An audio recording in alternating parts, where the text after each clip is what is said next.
WhatsApp guys, आज हम देखेंगे रियल स्टोरी ऑफ स्त्री 2 unsolved mysteries of Indian villages. तो भैया क्या है स्टोरी, क्या है मामला, देखेंगे राज बाय बिग ब्रेन को चैनल से है और उस वीडियो का लिंक है डिस्क्रिप्शन में। 1 2 3 गो। ओ स्त्री कल आना। ओके। स्त्री मूवी का ये डायलॉग और उससे जुड़ी कहानी तो हम सब जानते हैं। एक चुड़ैल जिसके डर से शाम होते ही सारे मर्द छुप जाते हैं क्योंकि वो सिर्फ मर्दों को अपना शिकार बनाता है। लेकिन ये कहानी असल में उससे और भी ज्यादा खतरनाक है, जहाँ सिर्फ मर्द ही नहीं बल्कि छोटे बच्चे भी एक चुड़ैल का शिकार बन जाते थे। लेकिन ये इकलौती कहानी नहीं है। भारत के कोने कोने में कई ऐसी दिल दहला देने वाली घटनाएं, कई ऐसी डरावनी कहानियां छुपी है जिनसे जुड़े हैं कई अनसुने राज।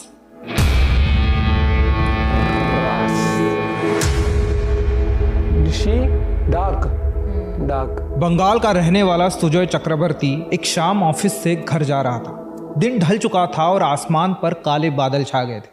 पिछले एक हफ्ते से रोज वो ऑफिस से लेट आ रहा था, लेकिन आज उसे काफी ज्यादा देर हो गई थी। उसका घर शहर के बाहरी इलाके में था, जहां जाने आने की आखिरी बस वो मिस कर चुका था। लाचारी में उसे अपना सफर पैदल ही तय करना था, लेकिन आज उसके मन में एक अजीब सी बेचैनी थी। आज तो पत्नी से बहुत डांट पड़ेगी। कितनी देर हो गई है। अपने आप से बातें करता हुआ सुजय दबे पांव चल रहा था। अचानक उसके पीछे से हल्की सी आवाज आई, सुजो कहाँ जा रहे हो? सुजोय के कदम एक पल के लिए थम गए। ये सुरीली मीठी आवाज किसी औरत की थी। शायद इस औरत को वो जानता था, लेकिन इस समय कैसे कोई पुकार सकता है? उसने सोचा उसके कान बज रहे हैं और वो आगे बढ़ता गया। लेकिन कुछ ही दूरी आगे एक बार फिर उस आवाज ने पुकार लगाई, सुजो कहाँ जा रहे हो? इस बार सुजोय के पैर ठंडे पड़ गए। उसने आवाज को पहचान लिया। यह आवाज उसकी चाची की थी, जो उसे प्यार से सुजो बुलाती थी। बचपन में उसके माँ बाप की मौत हो जाने के बाद उसकी चाची ने ही उसे पाला था, लेकिन 8 साल पहले उनकी भी मौत हो चुकी थी। इतने सालों बाद सुजो इस आवाज को भूल चुका था और अचानक उसे सुनकर सुजो घबरा गया। इतने में वो आवाज फिर सुनाई दी, अपनी चाची को पहचानते नहीं? मुझसे भाग क्यों रहे हो? इस बार आवाज में एक अजीब सा खिंचाव था। उसने फिर कहा, मुझसे मिलना नहीं चाहते? सुजोय को अपने पीछे घने अंधेरे के बीच एक साया दिखाई दिया और मानो मदहोश होकर वो उस आवाज के पीछे चलने लगा। चाची अब कहाँ हो? आवाज लगातार हंस रही थी और सुजोय को एक गहरी धुंध में ले जा रही थी। चलते चलते सुजोय को पता ही नहीं चला कि वो किसी सुनसान कच्ची सड़क से उतरकर जंगल के बीचों बीच आ चुका है। उसे अचानक होश आया। उसने देखा कि उसके आसपास सिर्फ सुनसान जंगल है। वो भागना चाहता था, लेकिन जैसे ही वो घूमा एक काला साया उसकी आंखों के सामने आ गया था। अंधेरे से भी काला, जिसका कोई शरीर नहीं, कोई आकार नहीं। उसका एहसास इतना खतरनाक था कि सुजोय का सारा शरीर मानो जम सा गया। वो ना ही अपने हाथ पैर हिला पाया, ना ही उसके मुंह से कोई चीख निकल पाई। उसका मुंह खुला का खुला ही रह गया। सुजोय की पत्नी घर पर उसका इंतजार कर रही थी।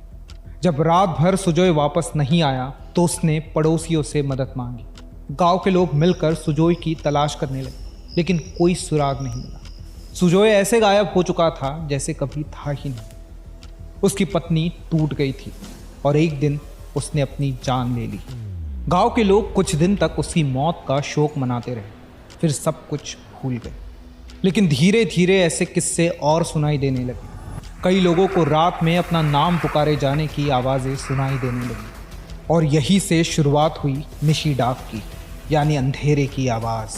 निशी डाक एक रात की आत्मा मानी जाती है, जो अपने शिकार को अपने जाने पहचाने लोगों की आवाज़ में बुलाती है। वो अपने शिकार को सुनसान जगह पर ले जाती है और फिर अपना असली रूप दिखाती है। एक ऐसा भयानक रूप जिसे देखकर दिल, दिमाग, शरीर सब सुन्न पड़ जाते हैं। गांव के लोग कहते हैं कि निशी डाक को पहचानना मुश्किल है, क्योंकि ये हमेशा एक ऐसी आवाज में बुलाती है जिसे आप पहचानते हैं। तो जब तक आप श्योर ना हो तब तक पीछे मुड़कर ना देखें, क्योंकि हो सकता है वो निशी डाक अपना अगला शिकार ढूंढ रही हो।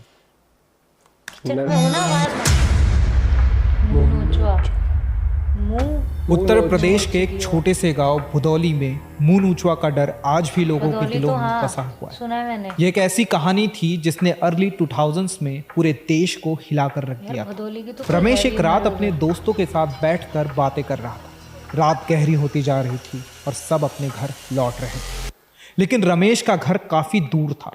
उसने अपनी साइकिल उठाई और घर की तरफ चल पड़ा। रात का सन्नाटा उसके लिए डरावना बन गया था। जैसे ही वो सुनसान रास्ते पर पहुंचा, उसने एक अजीब सी आवाज़ सुनी। हवा में एक अजीब सा ठंडा एहसास बन गया था। रमेश को ऐसा लगा कि कोई चमकती हुई चीज़ उसके पास से गुजर गई। उसने सोचा शायद कोई तेज़ गाड़ी है, लेकिन कोई भी गाड़ी इतनी तेज़ कैसे हो सकती है। घबराहट रमेश के दिल में बस चुकी थी। उसने अपने पैरों पर जोर डाला और साइकिल की रफ्तार बढ़ाई, लेकिन एक बार फिर उसे अपने पीछे से उसी अजीब आवाज़ वाली रोशनी का एहसास हुआ। उसने देखा कि एक बहुत ही चमकती हुई रोशनी बहुत तेज़ी से उसकी तरफ बढ़ रही थी। ये कोई गाड़ी नहीं थी, बल्कि एक अजीब सा आकार था। उसका दिल इतनी ज़ोर से धड़कने लगा कि बाहर ही आ जाता। उसने साइकिल की रफ्तार और बढ़ाई। साइकिल चलाते चलाते रमेश बार बार पीछे देख रहा था, और हर बार जब वो मुड़ता, वो देखता कि वो रोशनी और भी उसके करीब आ चुकी थी। उसने अपनी पूरी जान लगाकर साइकिल पर पैर मारना शुरू किए, लेकिन अचानक वो रोशनी उसकी आंखों के सामने आकर खड़ी हो गई। रमेश ने कुछ पलों के लिए अपना होश गंवा दिया और धड़ाम से अपनी साइकिल से नीचे गिर गया। जब उसे होश आया तो उसने देखा कि ठीक उसकी आंखों के सामने एक चमकदार रोशनी से एक आकार बन रहा था, मूनूचवा का आकार। रमेश ने कई महीनों से मूनूचवा के बारे में सुना था और अब वो उसका शिकार बनने जा रहा था। रमेश जोर से चिल्लाया, लेकिन उसकी आवाज उस रात के सन्नाटे में डूब गई। कई मीलों तक कोई इंसान नहीं था। रमेश उठ खड़ा हुआ और दौड़ने लगा। उसकी सांसें तेज हो रही थी। वो ये भी नहीं जानता था कि वो कहाँ जा रहा है। बस बिना सोचे अपनी सारी जान लगाकर रमेश भाग रहा था। हर कदम पर उसे लग रहा था कि वो चमकती हुई चीज उसके करीब आ रही है, लेकिन अचानक रमेश को ऐसा लगा कि उसके पैर जमीन से चिपक रहे हो। उसके सामने मूनूचवा खड़ा था।